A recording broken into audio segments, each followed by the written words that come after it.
बा टोनी आदिवासी ही नहीं है हाँ? ना तो कौन जाति टोनी है टोनी कौन जाति कुर्बी जन जात है तो कुर्मी आदिवासी लगे ना नहीं हेलो गते को सनम को सगुन जोहार मसीदा ऑफिशियल यूट्यूब चैनल रे आपे सनम को सगुन दाराम तबे दिलाबन गते तेही नवा वीडियो रे अपन गलमरा कुर्मी रेल टेका डाहार छेका नवा बकरा तेबन गलमरा जहां दो 20 तारीख तहलेन उन रेको उनको दो रेल टेका डाहार छेका आंदोलन को शुरू कादा आदो नुकु कुर्मी ज आको तेगे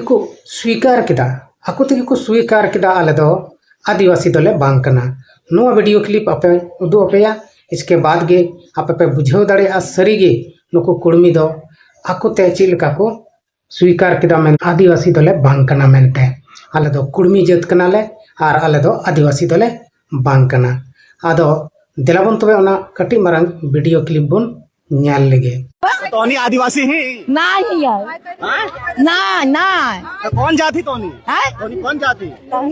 कुर्बी जन जात है तो कुर्मी आदिवासी लगे ना नहीं कुर्मी लागी ना हाँ तो यार लिए रेल टेके रेल देके हाँ। काहे लिए काहे लिए झारखंड के लिए नौकरी चाकरी मांगे है आदिवासी के नौकरी चाकरी दे है तो हम इनका कुछ होना ही दे तो टोनी आदिवासी बनबे कहाँ हाँ बनबा नौकरिया देते काहे न बनबे नौकरी में आदिवासी बन जेबी हाँ तो और आदिवासी घर जन्म लेबे तो जन्मल रहते तो बनबे घर तलिए तो आदिवासी घर जन्म ले ही नहीं तो काहे ला नहीं नौकरिया मांगबे बारे बा टोनी आदिवासी ही नहीं है हाँ? ना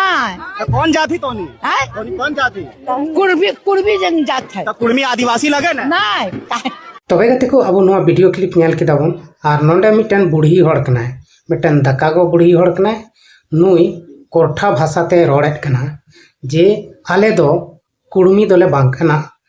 सॉरी आले दो आदिवासी दोले बांग कना मेनते नुई आया मोचा खनगी आंगोज किदाय जे मेनते आले दो आदिवासी दोले बांग कना आले दो कुर्मी जात कनाले आदो नोंडे अब बन ᱧᱮᱞᱮᱫ ᱠᱚᱣᱟ जे नुकु दो सिदाय जुग खनगी नुकु दो कुर्मी कना को आदिवासी दो को बांग कना आर नुकु नित हो जुदी आम जहां कुर्मी जात रेन आयो हड़ से बाबा हड़ हम मेताया ची आम दो आदिवासी कनाम आम दो आदिवासी मेतामा तबे उनको इगरी को बुझावा चिदा से नुई बुढ़ी हड़ जहां दो नितो 70 साल गने हुयुक कना 60-70 रे पारम कदा उनी बुढ़ी हड़ जखने मेन किदा जे आले दो बांग कनाले आदिवासी दो तबे एटा को चिदा बाको मेना अरे नोडे दो राजनीति दा को नुकु कुर्मी जात दो नुकु दो माने जबरदस्ती आदिवासी बिना रिया को कुरुमुटुइदा आदो गाते को अब सनाम हड़ बन बाडाय गया जे जात दो जात कना आर जात दो धर्म दो बांग कना आर धर्म बांग कान कारण ते जात को दो बांग बदलोआ मेनखान नुकु कुर्मी जात रेन हड़ नितो पूरे जोर शोर को लगाव कदा जे मेनते आले दो आदिवासी ले बेना आदो नुकु दो चिल काते आदिवासी को बनाव दाड़िया नुकु दो तिस हो बाको बनाव दाड़िया जहां आदिवासी रे जन्म कना उनगी आदिवासी दो कनाय चाहे दो जहाटा धर्म गे अपनार का मेनखान जात दो उनी दोय आदिवासी कान गया और आदिवासी दो बन बड़ाय गया उनको दो बीर बुरु करे को ताहन इयते आदिवासी को दो आयमा लेकना जिल को जम थेना जामड़ू तरहट बिंग की दिन सनाम को जम पटुक कुआ काटकम हाको सनाम को जम पटुक कुआ आदो ची नुकु कुर्मी जात दो ची नोआ को जम दाड़िया बाकु जमा बुया को नोआ दो खट्टी गया और सीधा गया तरहट जेल जामड़ू जेल बदलू जेल माने नोआ को दो बाकु जम दाड़िया आदो नुकु दो कुर्मी कना को आदिवासी दो को बांग कना और कुर्मी नितो लोभ लालच पैदा को उनको अंतर जीवी रे ओनाते जबर मोट उनको दो को मेनगो कना जे आले दो आदिवासी कनाले नितो जुवन को नुंका को मोटिवेट का को नेता को जे अब दो आदिवासी कना बन चिले कना बन फलान कना बन ढाकन कना बन मेनखान उनको रेन अगिल हपड़ाम को गे उनको दो क्लियर को मेनदा आले दो आदिवासी दोले बांग कना आर नित को मेनदा नितो ᱧᱮᱞ केदी बन उनी बुढ़िया हड़ उनी सीधे ही मेनदा आले दो बांग कनाले आदिवासी दो आदो नहय नंका उनको बांग कना को आर बाको होई दाड़ेया तीस रे हो नोआ गी सरिया मेनखान नुको जीत को लगाव कदा आले दो आदिवासी कनाले आदो आदिवासिया रहन सहन आदिवासिया जमन्यू नोआ दो एटा जात खन दो बिल्कुल भेगार गया माने एकदम अलग अलग गया बांग मैचोगा बांग मिसाआ नित कते गी आदिवासी जहाँ शहर बाजार को तहन कना उनको आयमा जिनिस को इका इदिया कना आदिवासिया अरिचली को से आदिवासिया जम ᱧᱩ को आयमा लेकाना को इकावा कना मेनखान एनते हो उनको रूप ते उनको गुण ते हमें बुझाव दाड़िया से उनको नेल उरुम दाड़े को जे नुई दो आदिवासी कना चाहे तो जहान जात रेगे मेनाय जैसे हो मुंडा उराव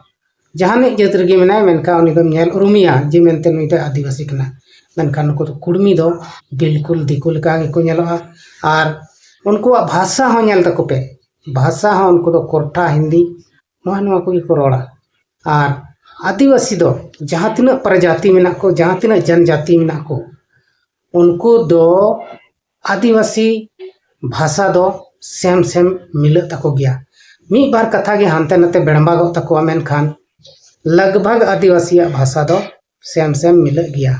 अदो नोआ को आयमा अंतर मेना आयमा भेगार मेना एनतो नुको बाको बुझावेत कना और पूरी जोर को लगाव का दल बल तन मन धन को लगाव कना अदो नेल के को बुन 20 तारीख रे तीना गान ओका करे को आंदोलन किदा ओका करे रेल को एसेट किदा तीना घड़ी को एसेट किदा और नोते चिक प्रभाव पड़ाव कना नोआ दो दाराय कन वीडियो रे ना बुन अगुया और बुन नेला मेनखान तिहिन दो विशेष कते ओना रेल जाम रेगे से ओना रेल टेका डहार छेका आंदोलन घड़ी गे अब बन नेल केट को नुको कुड़मी जात रेन गोगो हड़ पूरा भीड़ को जमाव कना मेनखान ओडे कुलिए को मिटन पत्रकार जे आपे दो आदिवासी कना पे क्लियर मिटन बुढ़ी गोगो हड़े क्लियर गो कदा जे मेनते आले दो आदिवासी तले बांग कना आले दो कुड़मी कना और कुड़मी दो आदिवासी बांग को हुयो कना उनका उनी दो पूरी क्लियर कथा लई केदा मेनखान गाते को उनी बुढ़िया हड़गे लई कना जे आले दो नौकरी नाम लगी तले नौका तले कमियत कना अदो सनाम कथा बन अंजमे तको नुको आकुआ मोचा खन एनते हो नुको दो बाकू जीत को लगाव कदा बाकू थिरुप कना और पूरे जीत लगाव कते नुको को मेंदा आले दो आदिवासी कना ले मूलवासी कना ले से चिलीवासी कना ले मेनखान नौका दो जोर जबरते आम दो जहाँ जात दो बाम बदल दाड़िया थोड़ा गान लाभ नाम खातिर ते आम जातेम बदल दा नोआ दो मुश्किल रिया कथा कना अदो सरकार तीना नुकुआ कथा को आंजमे तकुआ नोआ दो अगला वीडियो से बन बड़ाया और तीना प्रभाव को पड़ाव चुकिदा नुकु नोआ झारखंड रे उनको नोआ रेल टेकर डहार छेका आंदोलन ते अदो गाते को सरीगे आदिवासी दो आयमा लेकाना नेल उरुमा मेना तबना पहिल दो आदिवासी ती करे सिखा तहन कान तको थेना नोय नोंका इन मेना तीन गया नेल दाड़े तीन कना पे नोय नोंकाना सिखा आदिवासी को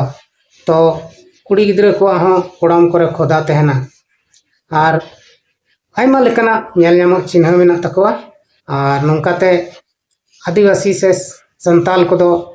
आयमा जात खन को भेगार गया उनको माने नेल रहो जुदा गे को नेलोआ